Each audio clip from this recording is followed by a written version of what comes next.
You have heard that it was said, eye for an eye and tooth for a tooth. But I tell you, do not resist an evil person. If anyone slaps you on the right cheek, turn to them the other cheek also. This one's very interesting. I'd love to spend a lot of time going through this one, but I'm going to really just zoom through it. He's referring here to Exodus 21, verse 24. It's also in Leviticus 24, 19 and 20, and Deuteronomy 19, verse 21. And the law, and we have similar laws in our society, the law is generally interpreted as seeking to limit the escalation of retaliation and revenge. Okay? A good example would be to look at Genesis 4, verse 24 and 25. And there's this guy, Lamech. He's a son of Cain. And he's a bad dude. Violent, very unpleasant. Wouldn't want to meet this guy in a dark alley or anywhere, really.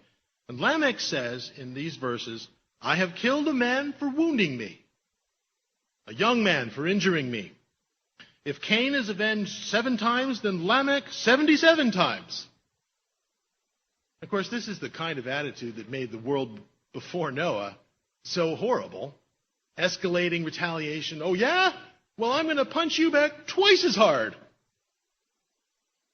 Escalation of retaliation. God's law sought to limit that, as do the laws of men in many societies. Yes, there were to be consequences for such things, but they needed to be appropriate for the actual crime or misdeed. So the Old Testament law allows retaliation or punishment, but in like kind.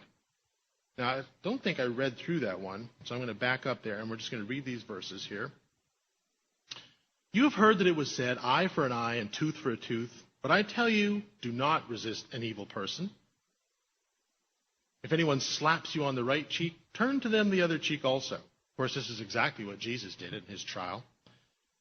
And if anyone wants to sue you and take your shirt, hand over your coat as well. And if anyone forces you to go 1 mile, go with them 2 miles. Give to the one who asks you, and do not turn away from the one who wants to borrow from you. What Jesus is saying is that the real answer to retaliation, and I'll add here, I think it's implicitly reconciliation, is let it go. I wanted to break into song there and sing from Frozen, but I'm not going to do it. Let it go. Let it go. Let it go. Okay? If someone insults you, now, here's a good example, right? Slapping a person on the face with the back of your hand, in the right cheek, that was a big-time insult back then. It still would be now. If someone did that to you, you'd probably go, yep. But it was a big-time insult. Okay? Big-time insult. And what he's saying here is don't respond in like kind. All right? Our insults are usually more like catty words and things like that. Let it go. Don't retaliate. Okay? Now, on the flip side, we also want to avoid the downward spiral of grudging resentment of tasks and duties. Okay? Giving your cloak as a bail bond for a court trial, or having to carry the pack of a Roman soldier because, well, that's a legal requirement. And you can accept it grudgingly, or you can do it a different way. Okay? We want to avoid the downward spiral of grudging resentment of tasks and duties. If you're legally required to do something, don't approach it resentfully.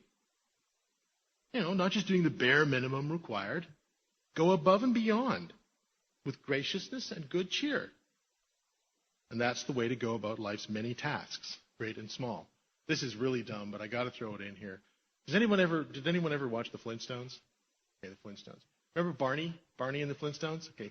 There's this episode where they're doing their taxes, and Fred, of course, is trying to whittle down the taxes and pay as little as possible. And Barney's talking to him about taxes, and Barney says, well, I always throw in an extra $100, just to let them know I think they're doing a great job. Barney, why would you do such a thing? Well, he's going above and beyond with good cheer. He's probably a lot happier for it. Fred was not having a good day. I always think of that one. It's amazing what little pieces of trivia will stick in the human mind. But that's the illustration that I have of that going above and beyond is Barney Rubble.